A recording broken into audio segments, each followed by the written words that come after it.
All right, what's going on? Welcome back to the J Scott Drifts YouTube channel to another episode on the Cressida. So if you didn't see the last video, we are building a budget-friendly 2jzge+ Cressida Mx83 drift car. Yeah, this thing is going to be epic. Full seat time car, and yeah, super excited to get back on track and bang some doors. So I've done a little bit off camera.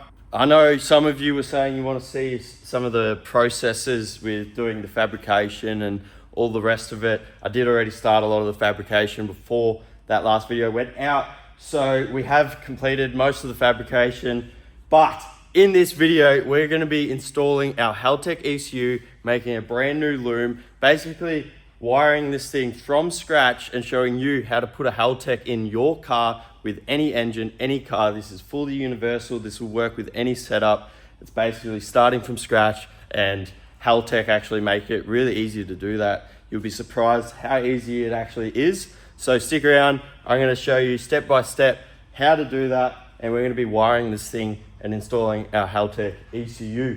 But yes, off camera, we did do the intercooler piping. So that's all done. Got this side fully bolted up. Got our Phoenix intercooler up there, and I've also just done the exhaust. You can see the dump pipe. I'll lift it up. I'll show you the exhaust real quick. If you are new to the channel, make sure you hit that subscribe button and smash the like button as well, because we're going to be cranking the content out this year. You can see our exhaust tip there. I should have made it a little bit shorter, but I don't want to spend any more time on this thing. Doesn't really matter, it's going to get destroyed anyway. So I'll lift the car up. So under here we can see the exhaust, dump pipe, comes down. Got a bung for our wideband, made a mount off the trans there, and then comes around just full straight 3-inch under the subframe there, and then out. So super basic. I'm sure it's going to be mega loud, but yeah, should be good.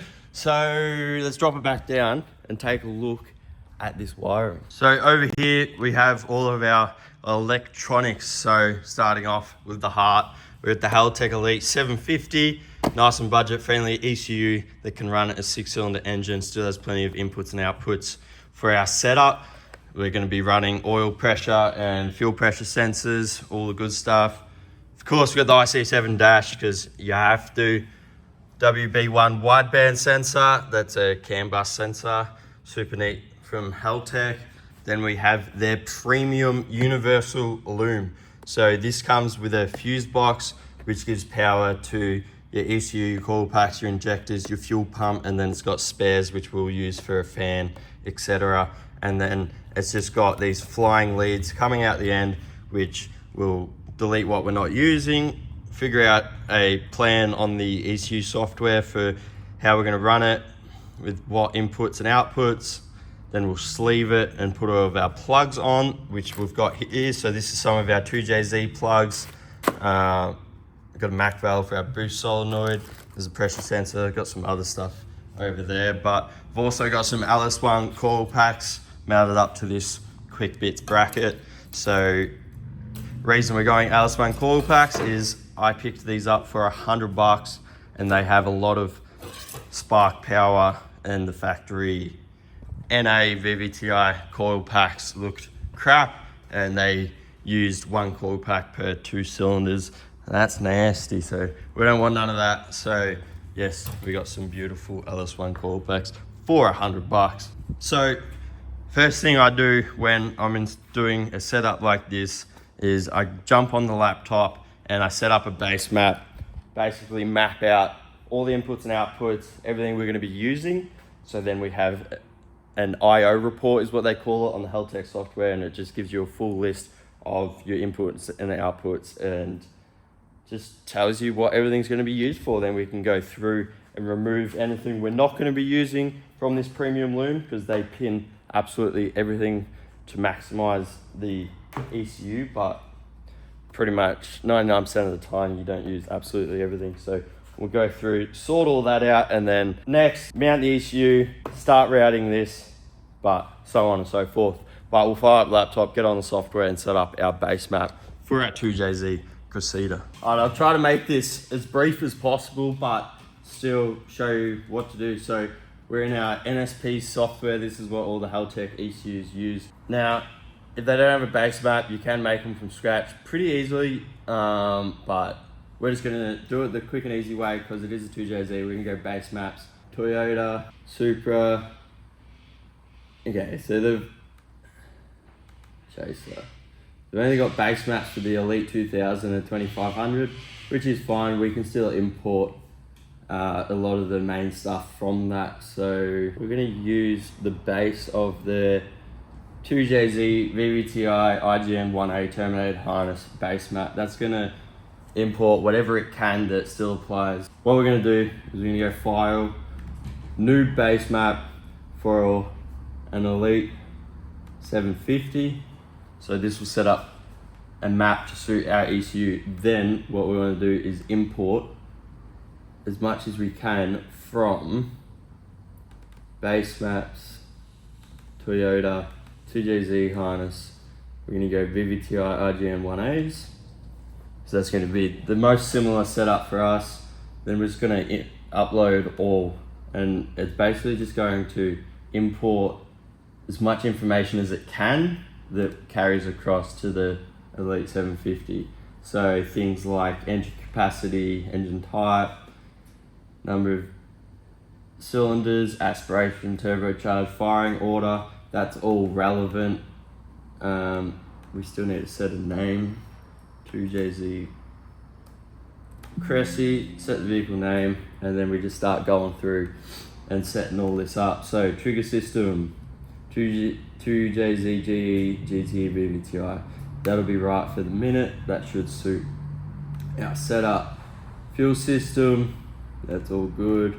Wiring, we got our 6 injectors there. That's all good. Ignition system. Dwell time, we'll have to come back to this before we start the car and set our dwell settings to suit our LS1 coils because we haven't got the IGN1As. Sensors, come in here and set up what sensors we're going to be running. So manifold pressure, no calibration required. We're going to be using the built-in map sensor on the ECU, so we'll leave that alone. We'll click on sensors. We have got oil pressure, fuel pressure, air temp, coolant temp, no vehicle speed. We're going to be running wideband, and that is it. Not doing any of the other ones. So we've selected the sensors we want. Now we go through and allocate the wiring. So oil pressure, show available. Apparently we've only got one available, AVI1. So we'll assign that to oil pressure. Fuel pressure is already assigned to AVI3. Pressure sensors don't need pull up, but temperature sensors need to have this pull up here. So you need to make sure that the input you're allocating to temperature sensors do have a built-in pull up, or you'd have to wire one. So intake air temp is set up and coolant temp is also set up. We've also got our wideband wiring. Wideband is done through the CAN controller, so that's all good. Moving down, idle control. We are not running idle control. So yeah, sensors are all done. Fuel tuning, ignition tuning, under fuel tuning. This is where you set up your injectors, dead time and flow rate. But we do that before we start the car. We don't need that for our IO report. You can get someone to set up a base map for you. Now we've got engine functions, so we obviously have a throttle, we got fuel pump, we got cam control, because we got VVTi, intake cam 1 input.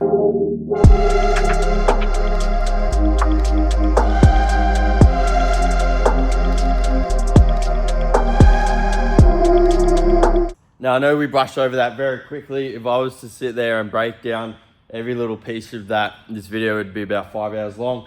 Haltech do have an incredible resource called the Haltech Knowledge Base.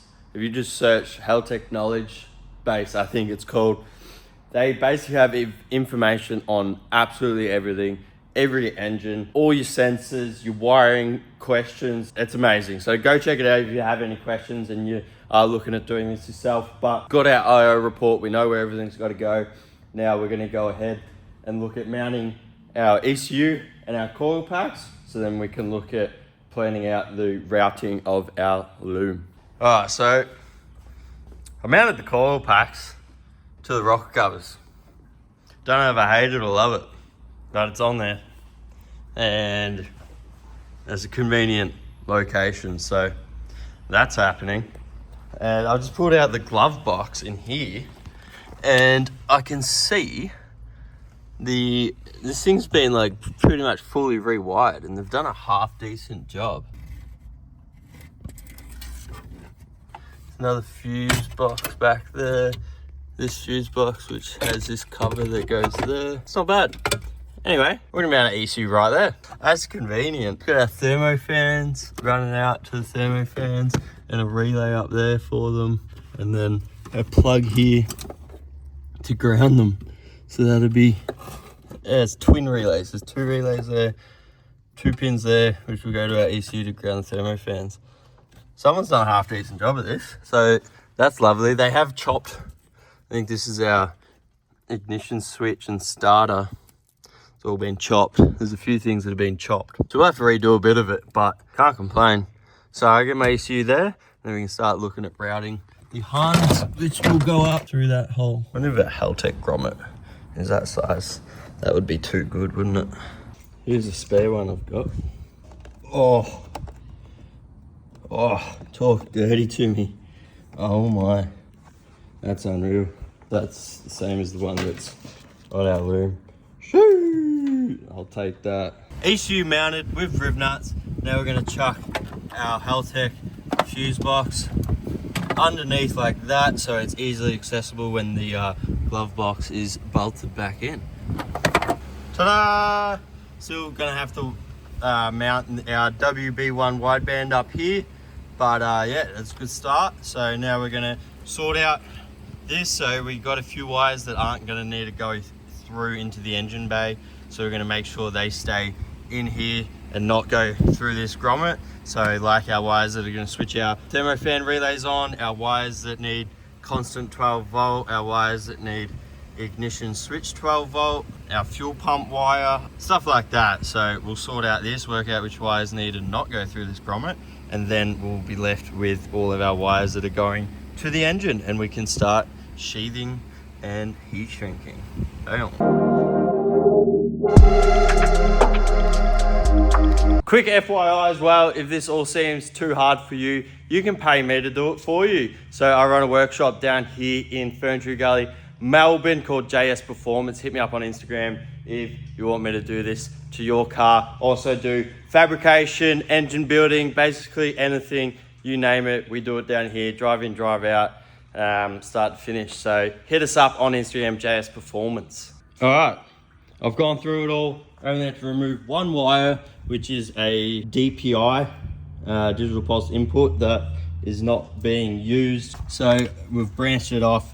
All these wires are going to stay in the cabin. That'll be our ignition power, constant, a main ground, and fuel pump, and just a few other bits and pieces. Our switch wires for our thermofan relays, stuff like that. And now we've got wires that will be going to the engine bay. I've got some spares in there. Always run some spares, because once it's all heat shrunk, it makes it very difficult to add stuff. So I've got a spare 12 volt ground, signal ground, and a spare DPO wire, which you can repin to use for whatever you want. It's more so just important to have the wires ran into the engine bay if you ever want to add something or need them. So now I'm going to route it and start sheathing and branching off where stuff needs to go.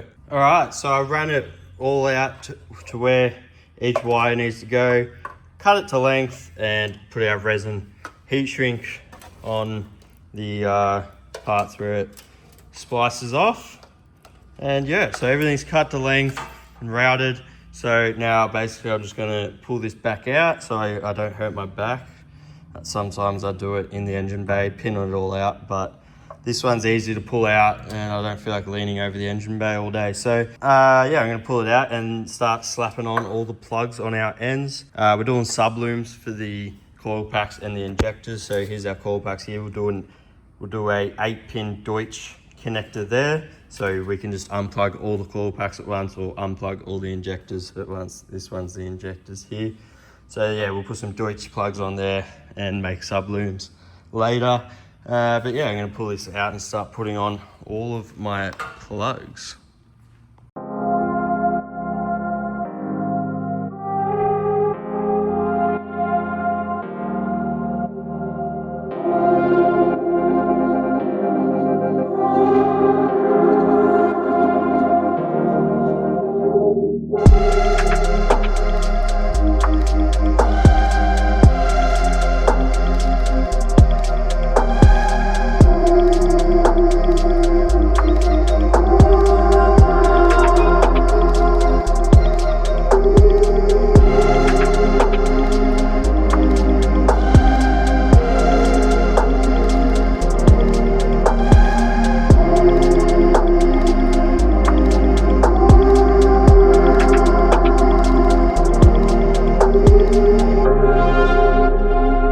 Alright, got most of our plugs all fitted out. I'm waiting on a coolant temp sensor plug and the TPS plug, but the rest of them are all done. Got our Deutschies for our sublooms, and yeah. This is our injector sub harness, ready to go in. I haven't actually got the injectors in yet because I'm waiting on some adapters for the intake manifold. And then got our coil pack subloom there, the Deutsch plug down there, and then this one that needs to get grounded to the head.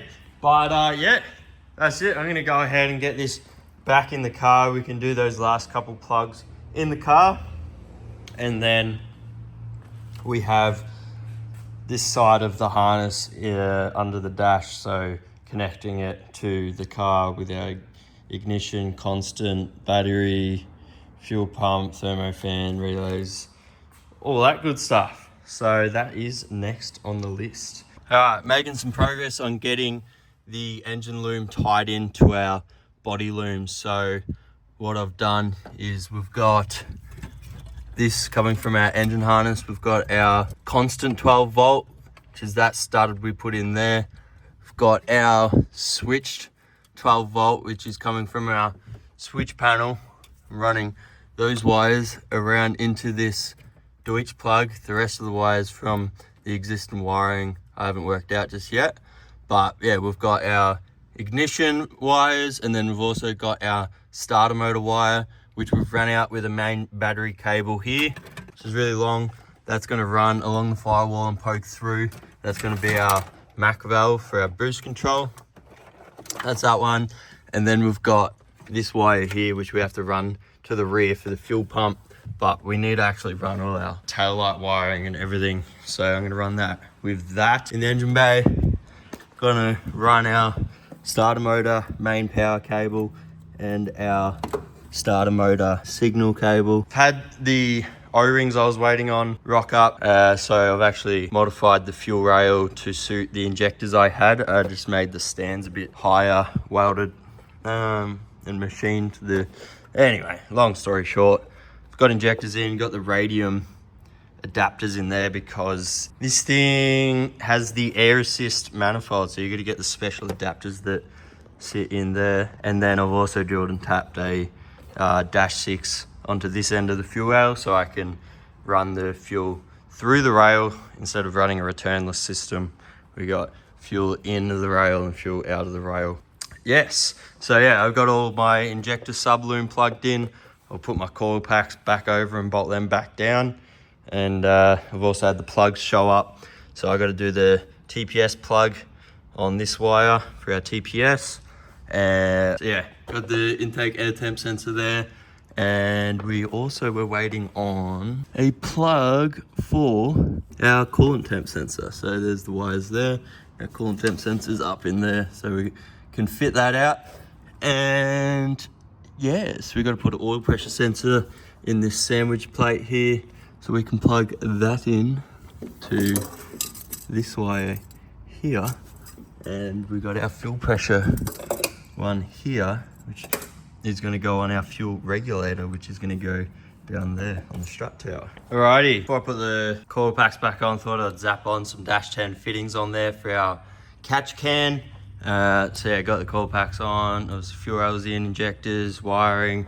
TPS plug is done. We got our oil pressure and temp sensor there, and I did the coolant temp one that's in there as well. Yeah, so I still need to put a ring terminal on that. That's our ground for our coil packs.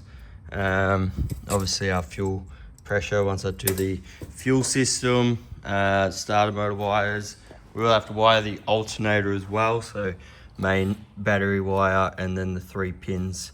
That'll have our charge light and our ignition in constant.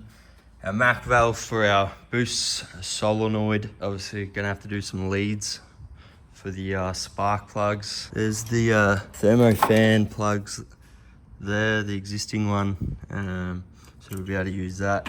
So I'm gonna sort out thermo fans. Probably just gonna get some AU thermos because they go hard and they're cheap. And yes, we're nearing completion. Just a whole lot of little stuff to button up. Really time consuming stuff. Probably gonna wrap this one up here, I reckon. Most of the wiring is pretty much done. Hopefully that gives you a little bit more idea on how to put a Haltech in your car, regardless of the engine or the car, really. They're very universal. It is relatively straightforward if you have some idea of what you're doing. Yes, but if you want to see us do the startup procedure, check everything workings on the ECU software and getting this thing actually running, make sure you hit the subscribe button, because in the next video we're going to get this thing running. I'm going to do all the fuel system and all the other bits and pieces that we have left on this thing and try to fire her up, which will be very cool. So yeah, make sure you subscribe if you want to see it running. We should be on the track soon. Keen as to get back out there and smash off tires.